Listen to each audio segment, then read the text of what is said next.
Hey, hi, hello. Welcome to Diana Emerson. Today we're listening to Text Me When You Get Home. This is Carla Stefaniak. She was very charismatic. She had a lot of energy. She was married to her phone. I can only imagine how it felt on that night, being alone in a place that she wasn't familiar with. She was scared that night. My thoughts were why she's not answering the phone, why she's not on her social media. On her birthday, definitely something is weird. That's when we all became really worried. Carla's flight landed and there was no Carla. They were texting, they calling her, nothing. She had just vanished into thin air. Her family is trying desperately to find her, asking people to share on social media using the hashtag #FindingCarla. Why would he lie? Why would he, out of nowhere, say that? What they found was incredibly disturbing.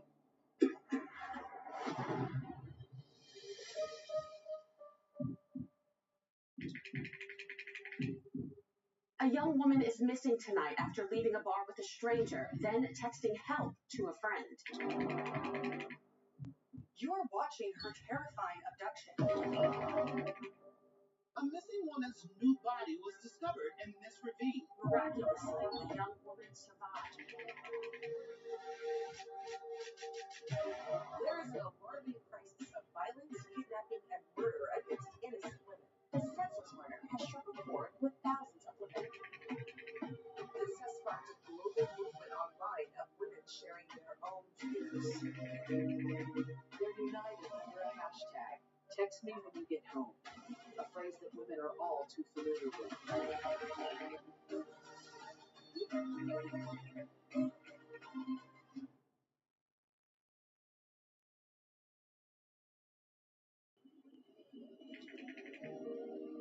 In 2001, 19-year-old Venezuelan native Carla Stefaniak emigrates to Florida with her parents and her two younger brothers. When I think of Carla, I think of love. Carla is my beloved sister, my big sister, most special person for me in my life because she's always happy, smiling, and she transmitted that to me. Cirque du Soleil are shipping, are both. Wow, we're doing a lot today. Jazz dreams. There's a difference of 6 years between us. Carla is the older sister, Mario is the middle brother, and I'm the youngest brother. Carla, as a kid, was a wild child. She used to do crazy stuff. So my mom and dad had to always keep an eye on her. When we moved to Tampa, Carla immediately adapted to the new country, to a new city for her, and a new environment. And she also learned English very quick. We moved back to Venezuela in 2005, but Carla, she was old enough to take her own decisions, so she wanted to stay here. Eager to spread her wings, 23-year-old Carla remains in Florida on her own, embracing her newfound independence. Carla was a very outgoing, charismatic, always kind of like the center of attention, fun to be with. By 2018, the now 35-year-old is enjoying the single life in sunny Hollandale Beach, a coastal city located near Miami.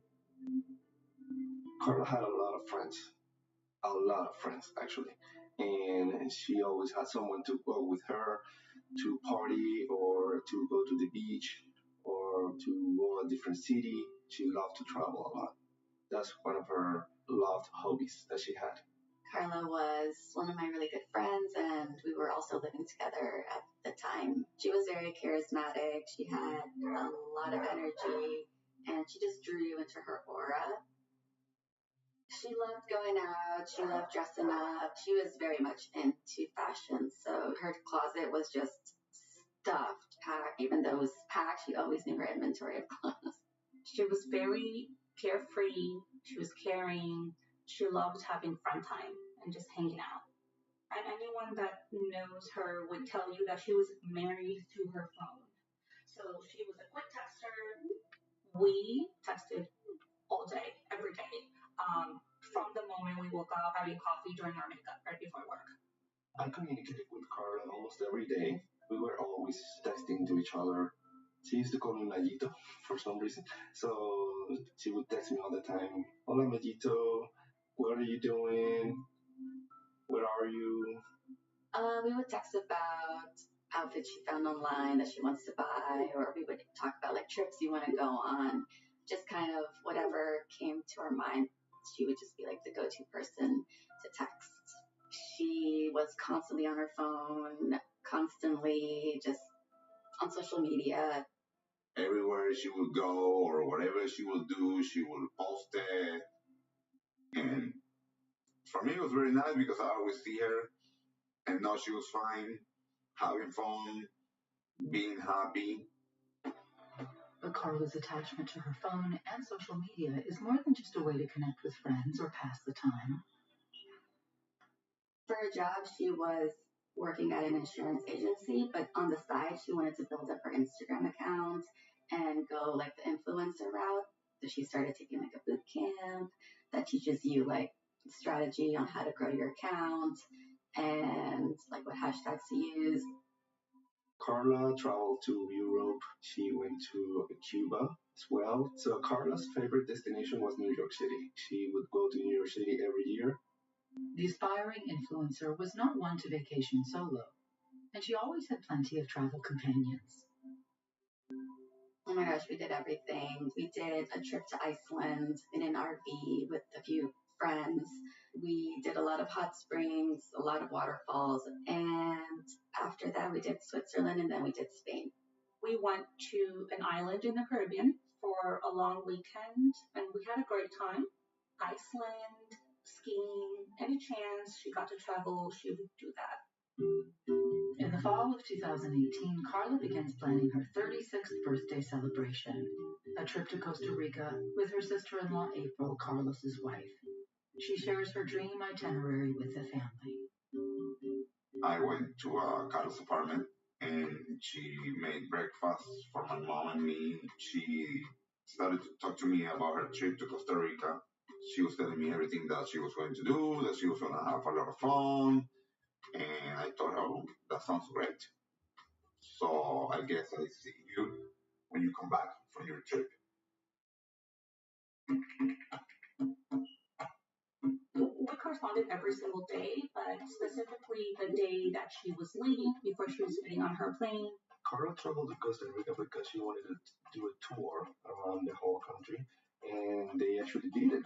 Carla and April's 6-day adventure plays out on social media moment by moment.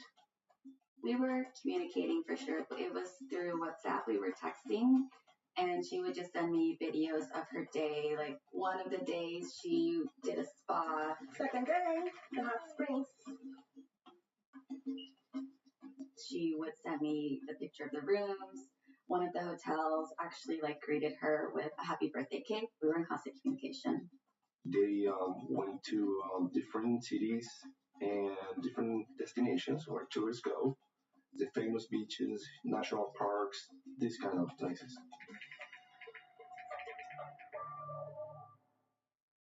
On November 27, 2018, Carla was taking April to the airport because April was flying back to Tampa. Due to their schedules, the two women are departing separately. Carla will leave the following afternoon on her actual birthday, spending her last day in Costa Rica alone. After dropping April in the rental car off at the airport, Carla hires a cab for an afternoon tour through downtown San Jose. She went to a market and was sending me pictures. She sent me like a picture of what she bought that day, and that was probably one of my last communications with her.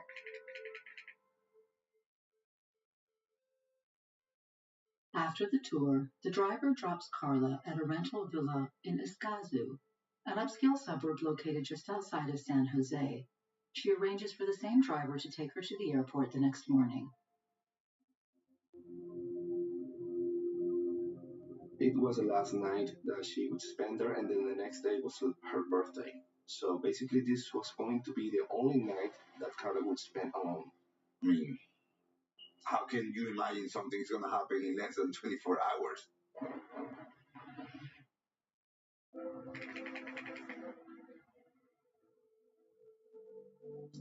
In late November 2018, free-spirited travel blogger Carla Stefaniak celebrates her 36th birthday in picturesque Costa Rica with her sister-in-law, April. Carla was never someone to downplay her birthday. Anyone that knows her would tell you that she was going to celebrate big, no matter what. Better to eat?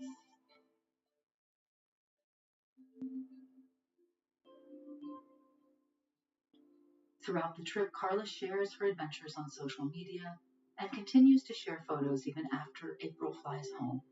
The women are returning home a day apart, so Carla is solo for the last 24 hours of her trip. Carla was never scared of anything. I don't think she was scared of going alone to new fun places. She was a very independent woman. I think anyone that likes to travel is easily connected with other travelers. So it was easy for her to make friends.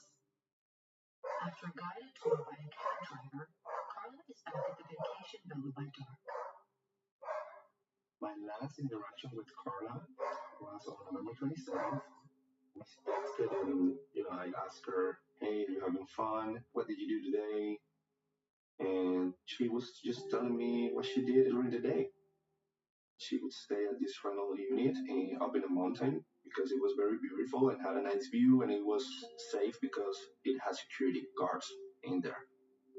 From her initial messages, Carla seems happy with the villa. She even boasts about it to her sister-in-law.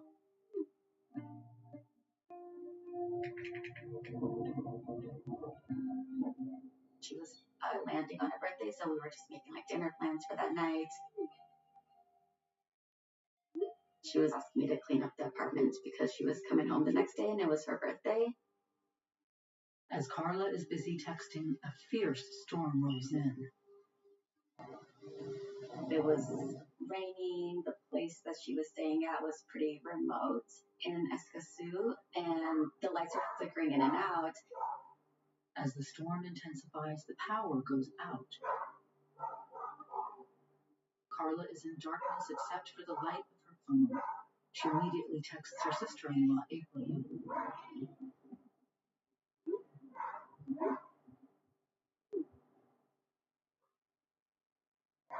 Alone in the dark and unfamiliar surroundings while a violent storm rages outside, Carla is shaken. She did indicate that the circumstances around her rental unit made her feel a little bit sketched out, a little bit uncomfortable. It was the kind of text you'd send to a friend where you're like, this place seems kind of weird.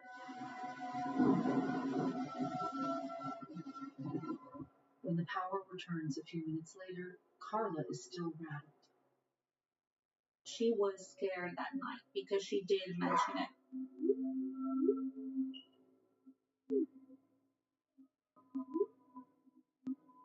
She said something about it being creepy. So we know that she didn't feel safe at that moment. I can only imagine what Carla felt on that night, being alone in a place that she wasn't familiar with power going in and out, a storm raging outside. She was already scared. Then she had a phone call with a good friend of hers named Keith that lived in New York, and they FaceTimed for a while. On that FaceTime call, she was talking about wanting to go to a jazz club nearby, that she was really interested in going to hear the music and things like that, but she was also just tired. During the video chat, Carla's group text starts blowing up. It was the last night that she would spend there, but she was also tired. So she was thinking about going out that night, but she was thinking about it twice. She did mention she was thirsty and that there was no water in the room. She told her friend that she planned on asking the security guard for some water. Then, at 9 p.m., all of Carla's communications abruptly stop. And the phone died or the connection went out when they were on FaceTime. I think that having that rain and the power going off, that made her really scared. But a tropical thunderstorm isn't reason enough for Carla's loved ones to fear for her safety. Most of the communication Carla sent and received that night, there was nothing to indicate that anything was wrong or that she was in any immediate or urgent danger.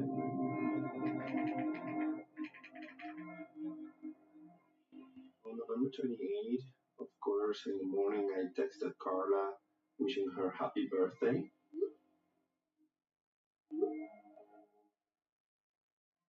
So it was very strange to me that she didn't answer back that message.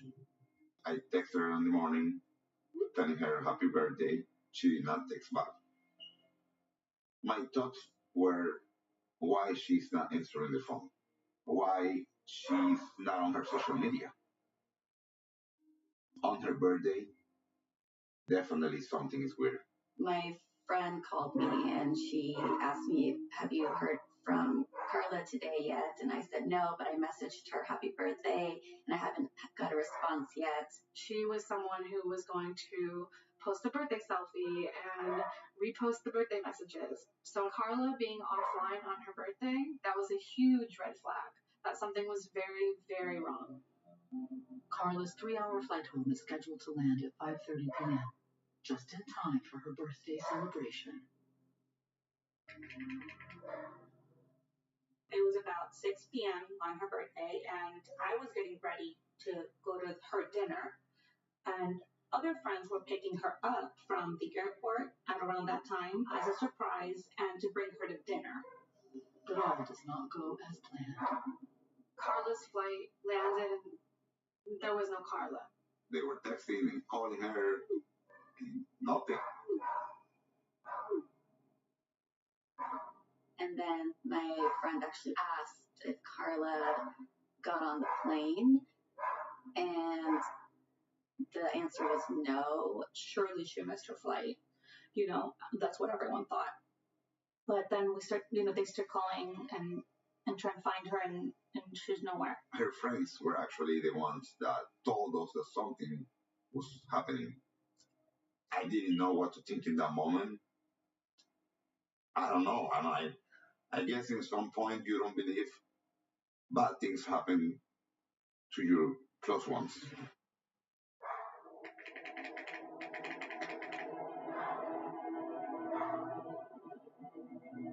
It has been 21 hours since Carla Stefaniak has gone silent while vacationing in Costa Rica for her 36th birthday. An unsettling text and a disrupted video chat are the last anyone has heard from the social media butterfly. On the day she is due home, her flight lands, but Carla is not on board. That's when we all became really worried and we started to reach the authorities in Costa Rica. She was very big on her social media, and this is how we know something is really wrong, because all of her activity stops at a certain time, and that's very odd from her. And the following day was her birthday. She would have been on the phone. Carla's family contacted the Costa Rican authorities and imparted that this was relatively urgent. There was a genuine concern of, if our daughter is not contacting us, something is very, very, very wrong. But since Carla is an adult, authorities don't immediately consider her disappearance a missing persons case. They told us to wait 48 hours because that's how they manage when people are missing. At first, they actually said that a lot of tourists go to their country to drink, and that, they appear 2-3 days later and that they're fine. That's what they first said. On the urging of the family, authorities send a patrol car to the rental villa to see if anything is amiss. They didn't find anything. There was no trace of her luggage. There was no trace of any of her personal belongings, her cell phone, nothing. She had just vanished into thin air. November 28th, since we didn't know anything about Carla, we got in touch with the rental unit host, and he had said he was going to talk to the security guard to get more information regarding Carla. So immediately we get a group text going on with about 60 people, and we start talking about the situation and the next steps that we need to take. The virtual gathering has one goal in mind: find Carla. We designated tasks to different groups. Some of us were in charge of getting in communication with authorities, and others were in charge of social media, and then others were in charge to get in touch with news reporters. Everyone had something to do in order to find Carla. By dawn, the group's social media mobilization becomes a rally cry to find their beloved Carla. We posted flyers in social media because we knew that was one of the ways that the information gets viral real quick. So we took that approach to use the social media in our favor. We started a social media campaign, finding Carla. Pretty much all of our friends, all 60 of us in the group chat, posted at the same time. None of them were on the ground and in the location where Carla was last seen. However, they used the internet to their advantage to try to spread Carla's story and as much information as they could while the police were not taking an active role in searching for her. While the social media blitz continues, the family keeps digging for any information as to Carla's whereabouts. At that point, I decided to get her SIM card to see who was the last person that she talked or the last phone number that she called. Carla's cell phone provider electronically accesses her call history on the request of her family. The last outgoing call on Carla's phone has a Costa Rican country code. This cab driver from Costa Rica answered me. I guess he was gonna take her back to the airport. The taxi driver said that he picked up Carla the day before and that he gave her a tour around the city as she requested. And then he said that Carla asked him to pick her up the next day to take her to the airport in the morning. However, he arrived at 8:30 a.m. and Carla hadn't shown up. But are the driver's claims true? We really didn't know. We thought about taxi drivers. We thought about someone following her. A lot of things came to our mind. Since we were children, we've always been taught not to take rides with strangers. But nowadays, we're booking rides with strangers all the time. That driver could be the key for finding out what happened to Carla. I was worried because I know how evil it can be out there because we are from Venezuela and it's very dangerous down there. Although Costa Rica is considered relatively safe for American tourists, at the time of Carla's trip, the U.S. government issues a Level 2 advisory. It warns travelers to exert increased caution due to higher levels of violent crime in the country. Normally when people talk about Costa Rica, they say it's a great place for Americans to travel. However, as a single woman, no matter what country you're in, you face an elevated risk of violence, unfortunately. On November 29th, Costa Rican authorities shared Carla's image on social media and news outlets. Meanwhile, Carla's brother Mario receives unexpected news from the owner of the vacation property where Carla stayed. The security guard had told the host that Carla took a taxi at 5:10 a.m. that morning. When we knew that, we immediately understood that something wrong happened to Carla because that was not possible. Carla was not a morning person, and Carla didn't have any reasons to leave the hotel at 5:10 a.m. because her flight was in the afternoon. Something happened to her. We didn't know what it was, but we suspected that she was being kidnapped. My family told me you have to go to Costa Rica. She has to be there and bought my plane ticket and I went to Costa Rica. 3 days after Carla Stefaniak seemingly vanishes in Costa Rica, her family takes matters into their own hands. My brother Carlos and Carlos' friend Greg traveled to Costa Rica. I was just desperate to find my sister. That was my main focus. As Carlos and his friend head to Costa Rica, the family continues their social media blitz with a new Facebook page, Finding Carla. That page ended up reaching It was like tens of thousands of followers all over the country. The shares that were happening through that definitely helped bring out the message. We were able to talk to the news outlets. They caught wind of it, and all of a sudden, like, the interviews started coming in. We started getting a lot of exposure. A Florida woman has disappeared during her vacation in Costa Rica. Her family is trying desperately to find her, asking people to share on social media using the hashtag #FindingCarla.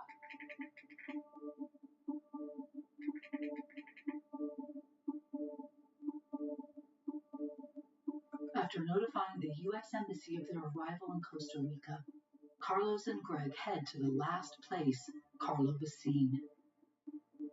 This security guard opens the gate and we make questions. He tells us that she got into a taxi and she departed. Then we go to the rental place where she was staying. At this point, I don't know what I was looking for, but I went to the last place that she was, and I was just looking for answers to know where did she go from there to start connecting the puzzle. But Carlos leaves with no more information than he started with. She had just vanished. There was no trace of Carla Stefaniak anywhere. While Carlos and Greg are boots on the ground in Costa Rica, Carla's loved ones back home continue their online bombardment. What we did is we came together and started like emailing the governor of Florida and the social media campaign, Finding Carla, that went viral. Social media was huge in trying to bring awareness, otherwise we can find her. And everyone started to bring awareness online, calling media channels, even FBI field offices. The international buzz generated by the social media blitz seemed to fuel the investigation. Costa Rican authorities began questioning the staff at the vacation rental property. When police questioned the cleaning lady about the state of Carla's room, they found that there was no left behind luggage or belongings, nothing to indicate that anything out of character had taken place for someone vacationing in a rental unit. The security guard reiterates to police what he told Carlos. He saw Carla get into a cab the morning of November 28th. Based on the security guard statement, they did want to speak to the taxi driver who had allegedly seen her last. The police went and talked to him, but they remained silent. They did not want to tell us anything. They told us not to do anything. So they just told us to remain on the hotel and just wait, which was a very desperate answer from them because I was there to look for my sister. I think it was a feeling of just complete helplessness. Although they have little to report, Carlos and Greg continue to update the thousands of Finding Carla followers on social media. They were the ones communicating on the Facebook page, giving like daily updates, and I believe like that really helped spread the message. The barrage of social media activity and pressure pays off. With the involvement of Florida Senator Marco Rubio and the FBI, the rest of Carla's cell phone records are released. Mobile records showed that after her phone went dead at around 9 p.m., it briefly reconnected to the internet at around 12:17 a.m. that very same night. When authorities tracked Carla's phone, they found that it had never left the property where Carla was staying. Carla's last digital footprint was at the rental property. Maybe she never left the villa after all. In the back of my head, I knew something more sinister happened.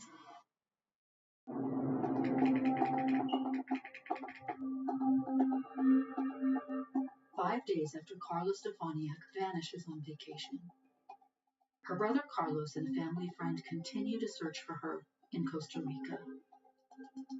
The investigation takes a turn when authorities discover that Carla's cell phone signal never left her vacation villa. They circle back to her early morning cab ride on November 28th. Police need to determine if the car that took her at 5 a.m. to the airport was this same scheduled taxi that she had arranged the day before. cab driver again states that he arrived at the villa only for the 8:30 a.m. pickup that morning, and Carla never got into his car that day. Authorities are able to corroborate his story.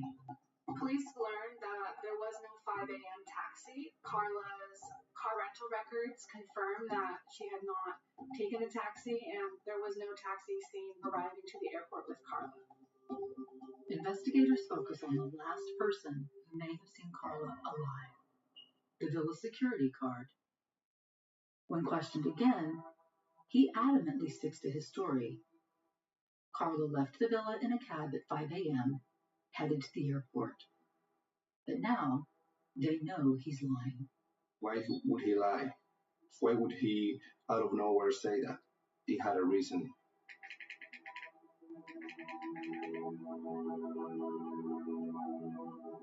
As the hashtag Finding Carla social media movement continues, its efforts pay off. Social media did everything to find my sister. I guess the pressure from the media, Instagram, from Twitter made the U.S. Embassy put a lot of pressure on the Costa Rican government. So that's when everything happened. On December 3rd, local authorities returned to the villa to conduct a more in-depth search of Carla's room, using chemicals and scent-detecting dogs trained to find blood. What they found was incredibly disturbing. It wasn't a scene that indicated Carla had left of her own volition or peacefully. The dogs detect traces of blood throughout Carla's room. And just as disturbing, someone went to great lengths to cover it all up. The room had been sanitized multiple times with bleach and vinegar. When the police found the blood in Carla's room, her family was forced to face the nightmare that maybe Carla wasn't just missing.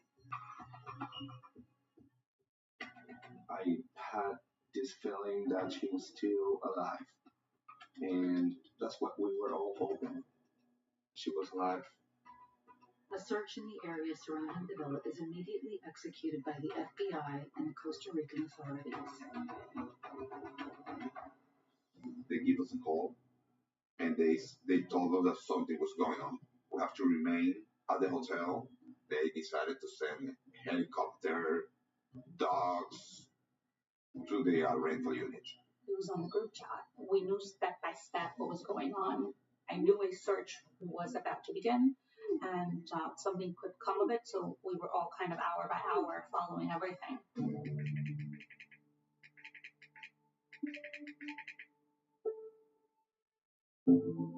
Later that afternoon, a grim discovery is made. 2 hours later, they give us a call back and they tell us they found a body around 200 meters away from the rental unit. I know it was her. I knew it. I look at the sky and I said,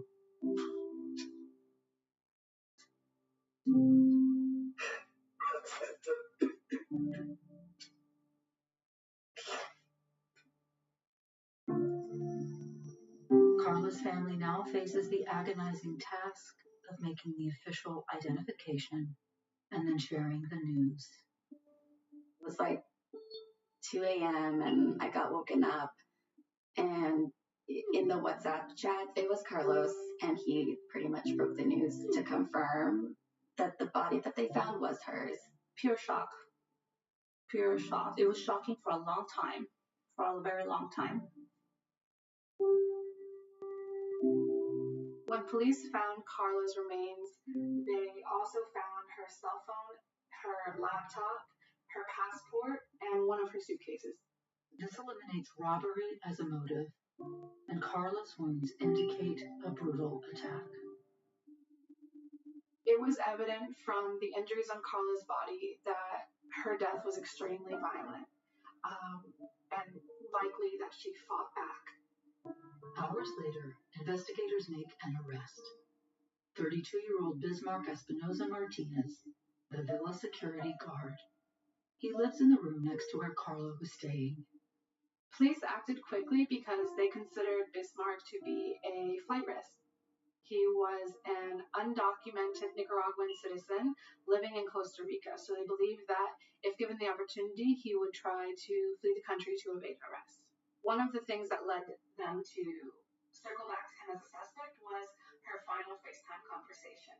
She told her friend that she was thirsty and that she planned on asking the security guard, who is Bismarck, for some water, which would circumstantially suggest that he was the last person who saw her. What were the reasons that took him to do such a horrendous act? Why would he kill my sister? Hours after 36-year-old Carla Stefaniak's body is found near her Costa Rican vacation rental, a security guard at the property is arrested for murdering her.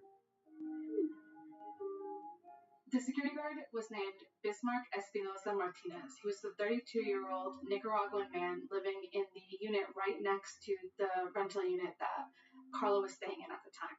Incredibly, I meet the person who killed my sister. I checked his hand. How can I know that I was gonna check the killer's hand? He was extremely calm. In less than 24 hours, you kill somebody and you check her family member's hand without having any emotion. This guy's a monster, definitely. The way they found her body was horrifying. The autopsy reveals just how violently Martinez killed Carla. She had blunt force trauma to her head, 2 broken vertebrae, and he stabbed her multiple times. The autopsy also determined that the assault was sexually motivated. That night, she was raining really hard. The power went off. She was thirsty, and then there was no water in the room. She did say that. She planned on asking the security guard, who is Bismarck, for some water. He ended her womb and tried to rape her, and she fought a lot. Carla fought as much as she could, but unfortunately, the attacker killed her. After disposing of her body, Martinez used his access to the cleaning supply closet and scrubbed the room clean, until it was almost impossible to tell that he had committed a crime.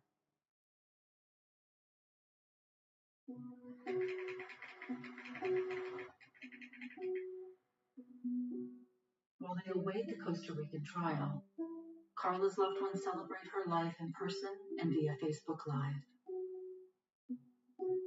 We as a family decided to scatter Carla's ashes in the ocean. And that's what we did because she loved the sea and the ocean and the beaches. Marisa, we're here to celebrate you. We love you so much. I love you so much. We love you. Despite repeatedly lying about seeing Carla get into a taxi, Bismarck Espinosa Martinez maintains his innocence all the way to the trial. Bismarck never confessed to the police. However, a family friend of his mother did come forward and say that she had heard Espinosa Martinez confessing about the crime, though the state maintains that he was not involved. Almost a year after Carla's celebration of life, Bismarck Espinosa Martinez is found guilty of simple homicide in a Costa Rican court, which equates to second-degree murder in the United States. He is sentenced to 16 years in prison. Carla's family files an appeal for a harsher sentence and continues to wait on a court date. What happened to Carla changed our lives forever, and it devastated us. And we miss Carla so much. It's like that missing piece that is not there anymore, and nothing is the same. We had a lot of inside jokes, so once in a while I'll go back into our messaging, and I love it. It's funny, it's nice, and it's a good way to remember her. She was a very loyal friend, and I think that's how I'm going to keep a memory of her and how I think she would want other people to remember her too. If I could text Carla, I would say I miss our dance sessions, our late nights out, our dinners, and you're very loved. The saddest part of me is that I think I never had the chance to enjoy my sister because, again, there's a gap of 6 years. I moved to the US. We were going to be closer and, be together. And this happened. Carla was in the wrong place at the wrong time, and she had the wrong security guard. And I think it's just heartbreaking. And there's nothing really else. There's no great takeaway other than I do think women should be able to be safer in this world.